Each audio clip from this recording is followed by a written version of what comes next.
it's a comfort mechanism, okay, based on flow and pressure for the patient, okay, and then it kind of self-adjusts for you, okay. And three. What you C-flex? Mm-hmm. What you mean ours? Who's ours? I work at Dr. Hall's office. Oh, shucks, now look at you. Okay. Oh, You can get teach this thing now. I need help. And then of course your FiO2, and that's the only thing you're going to change for a CPAP. It's pretty simple. You're going to change. You're going to put the pressure, your FiO2, and typically we don't even manipulate the ramp or the C-flex, not unless it's indicated. Okay. What would be an indication for it? Yeah. It's basic patient comfort. Oh, okay. So what does C-flex really do? C-flex is based on pressure and flow. It kind of self-manipulates it to be more comfortable to the patient. I know that's not totally answering your question. I'm trying to think of a way I can put it in layman terms.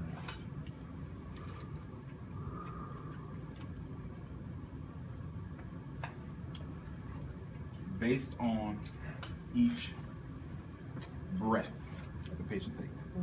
Okay. You looking like, oh, he finna tell me some bull. No, I'm not. You know what C-flex is? What? Tell me what C-flex is. That's all I know. It's just comfortability for the patient. Okay.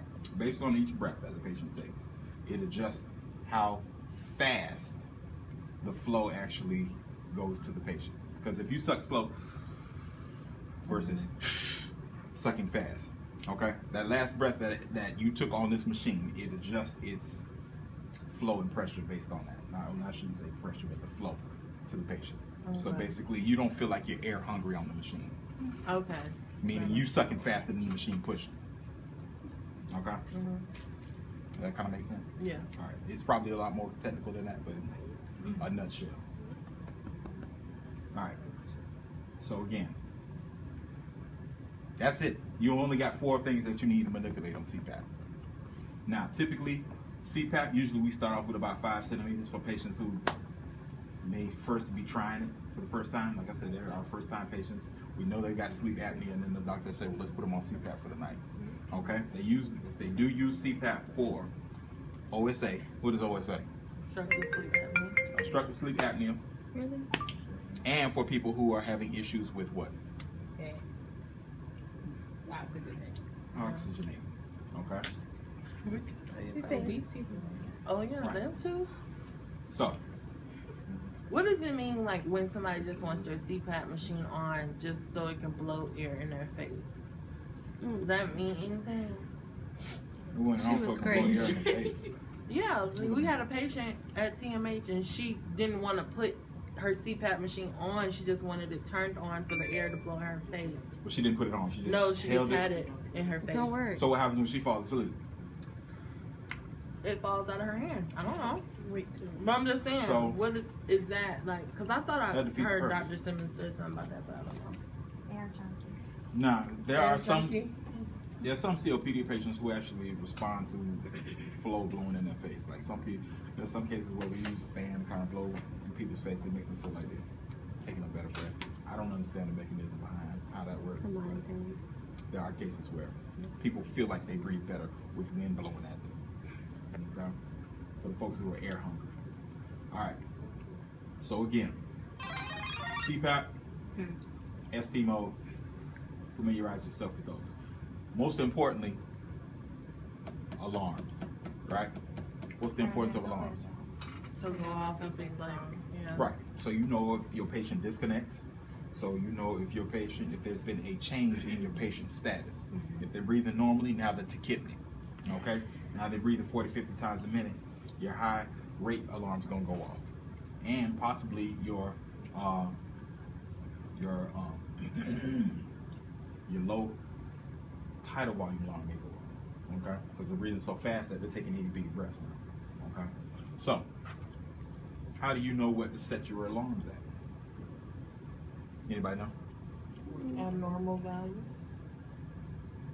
2 to 3 above the set ranges. For what? Okay. Yo, relax. But I can't remember. exactly. Typically with the rate, we'll set it 10 to 15 above whatever your patient is doing. So let's say you set them at 10 breaths per minute and your patient is breathing 10 breaths per minute. We usually set the high rate at about 20 to 25 breaths per minute. So we know if the patient starts breathing 30 times a minute, something changed. You just went from breathing 10 times to now 30 times. So it's gonna alarm, okay? So we can come in and take note, okay? We're talking about pressure. High inspiratory pressure, we set that 10 to 15 above whatever your pressure is. Now, typically, if you've got a pressure of, you set your patient on a inspiratory pressure of 10, IPAP of 10, typically we would set our high inspiratory pressure alarm at what? 20 to 25. Okay? Somewhere in there. So, what do you think would make the high inspiratory pressure go off? They're not breathing? If it's over there? If it's under. Over 25? Right, but what would make it go over 25? Oh, well, make it. Are you trying? Your out chest? In a theory, yeah, air trapping at some point. Like I said, they trap so much air that to the point the machine can't push any air in. Okay. Carbon dioxide or something? It's not going to affect the pressure. Food or a particle. Let's say you've got a kink in your circuit. Oh, yeah. All right, that's going to make your pressure go up, right? Somebody sat on it. Let's say you've got a mucus plug. Well, they out for you, man. I know. Falling asleep. Let's say you got a patient who's got a trach, and we got this machine blowing into their airway, right? And now they got a mucus plug. What's going to happen to that pressure? It's going to increase. It's going to increase, right?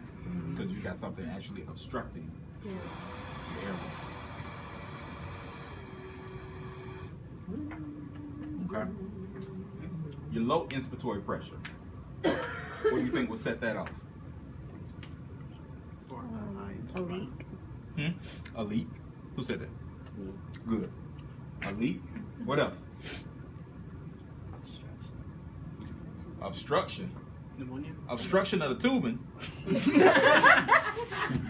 She was getting there. She just had to kink out her system. Obstruction of the tubing is going to do what? Which one of these alarms is obstruction going to do? Huh? I'll answer that question. An obstruction is going to set what alarm off? Low tidal volume. The high HIV? Before it gets to the high tidal volume or low tidal volume, what alarm is going to get set off? High inspiratory pressure.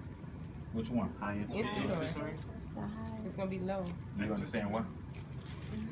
Nope. You look like you were lying. Do you understand why? Yes. Why? No, I don't, so break it down. If I put my finger over here and this machine blows, I put my finger over this and this machine blows, what's happening to the pressure? It's going up. No. It's going to increase. That's exactly what's going to happen. Okay. Okay? That's the same difference that a mucus plug would do, but it'd be doing on a smaller scale. Okay?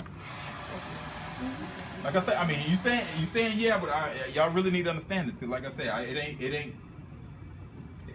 there's no saving you after this semester. Okay? This is where people get exposed, and this is where people get shipped off to HIM and health science. I love TCC.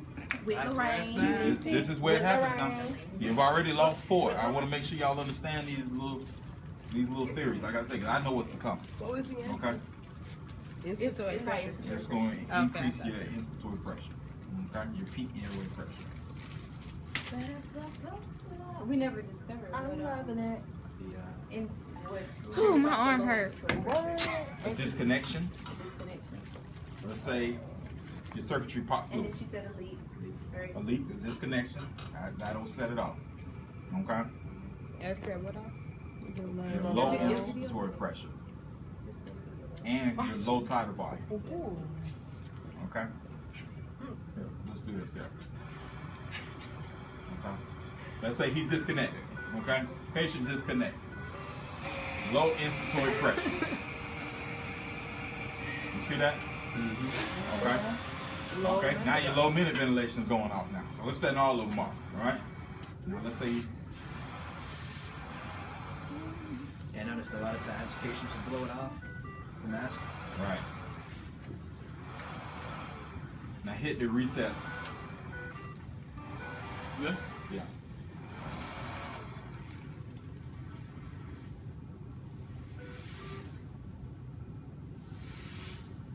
Okay, so you got to mute the plug now, right?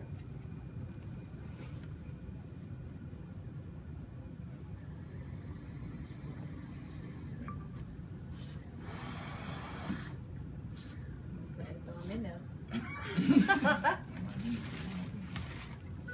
Okay, high rate.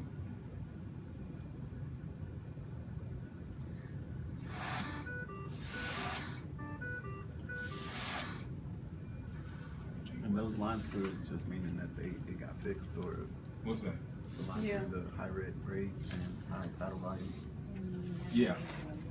So if the alarm goes off while you're away and you come back, you can see what had actually happened while you had been gone And what's still going on already? and what's actively going on.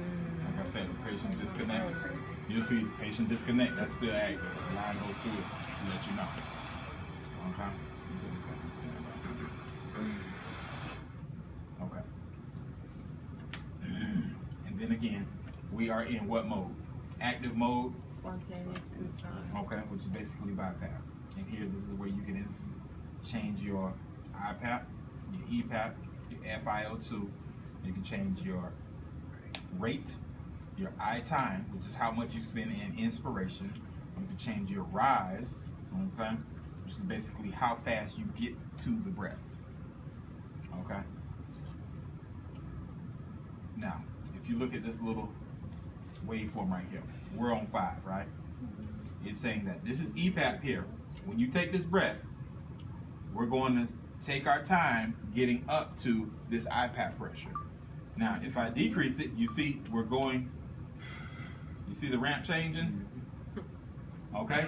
Now, if I've got it set on 1, that means we're at EPAP, now we're going straight to IPAP. Okay? Yeah. Versus taking our time getting up to that particular IPAP pressure. Okay? And then of course you've got your ramp and your FiO2. And I mean that's basically it. These machines are easy. Okay? Head pour. But it's understanding the Can I bring it? yeah, sure. Thanks. You looking at me? Can you do She what? can ask you. Bring it back. Aren't you behind me? But listen, Just most of your tests, and the reason you need to understand the theory because it's not going to be direct. So what's an example test for